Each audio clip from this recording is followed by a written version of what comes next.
Okay, we know it's early and you don't think shrimp for breakfast. Well, what about grits to go along with it? You think grits breakfast? Nathalie Dupree says you can do both, shrimp and grits. Good to see you, Nathalie. Nice to see you again. Good to see you. Most people don't think about combining the two.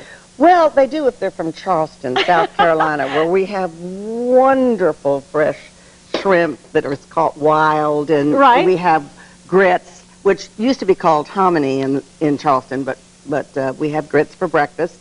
And people would go out on the marshes and catch their baby shrimp and bring them back in and have them for breakfast on top of grits. So it's a southern thing, shrimp and grits. It's a southern We're thing. trying to get it out to the rest of the folks out there. Really, Atlantic and the Gulf, which is where they catch the fresh shrimp, is at that area, and particularly Charleston is the area where they do shrimp and grits. And you add a little bit of butter to anything and it makes it taste good. Well, you know me, I'm the queen of butter. Yes. So tell me how we would prepare the shrimp and grits. Okay, I've got some milk in here. I really like cooking my grits in milk, and I've added a little butter. One, it's going to help so that it won't boil over while it's on this burner of indeterminate heat here. And then I've got my, good girl, shrimp here, which I'm just going to saute so that I can get everything done about the same time. Nathalie, everybody's so busy these days, and you're talking about hominy, and I know hominy because I grew up in the South, but, you know, these days everything's instant. So when you talk about doing grits, are you talking about instant grits, quick grits? What are you talking about? Well, I don't like instant grits. I really don't. But I do use the quick grits. And if someone's coming that I feel that I have to lie to, then I chip in a little corn or something. Now, I like the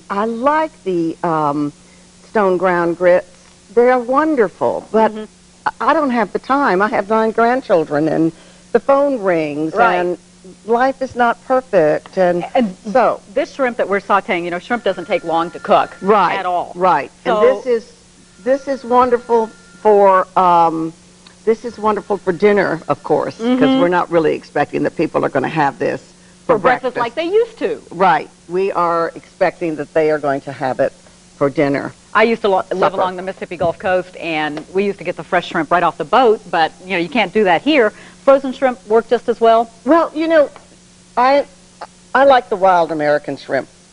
85% of the people around have to buy, I think let's see, can I turn that up now? Yeah, let's see. You can. Here, 85% of the people do have to buy. They have to buy farm raised. Right. But you can buy frozen wild American shrimp, or you can buy it fresh, and then you can freeze it. I freeze it in a plastic bag, and I add some of the water that came with it, or freeze it flat on a tray, and then I might add a little water to kind of cover the top so it doesn't turn. And that'll last a good long time. Okay. Sealed in the freezer. Do you devein your shrimp? Well, ideally you could cook a shrimp in the shell, and then, because it is so much nicer if you cook it in the shell. Just boil it or what? Well, even sautéing it. Really? And then peel it or boil it. Simmer it. All right. But let's see, this is taking a long time too.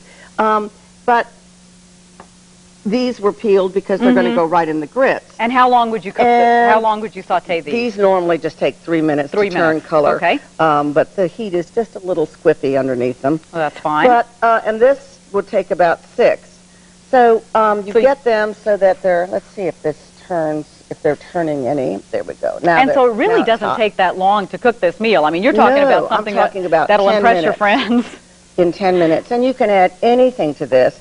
I add whipping cream, I add Parmesan, I add, you know, anything. Okay. Herbs. In fact, I have 60 recipes for shrimp and grits. I add arugula, so you just can add, or spinach, and you can add whatever you want to the grits to make them a little more uptown if you want to. But the basic way in Charleston that was in 200 years of Charleston cooking at the turn of the century was shrimp, grits, and butter. And butter.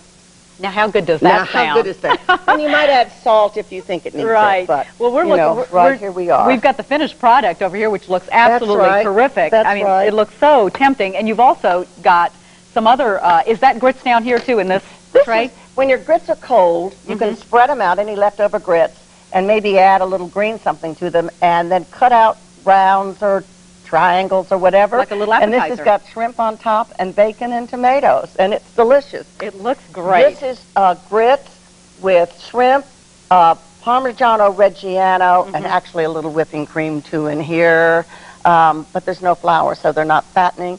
And a little arugula or spinach or something green, and that's a whole meal in one. But it's also a very nice dip if you cook it runny. So here you are. These are just a little undercooked, so you're going to cook yours more. Sounds great. Nathalie Dupree, thanks so much. Nice and you can find all these fabulous recipes in your book, Shrimp and Grits. Right. And if you are interested in finding out more about that, you can always log on to our website, get the recipe for this at myfoxdc.com. Thanks, Nathalie.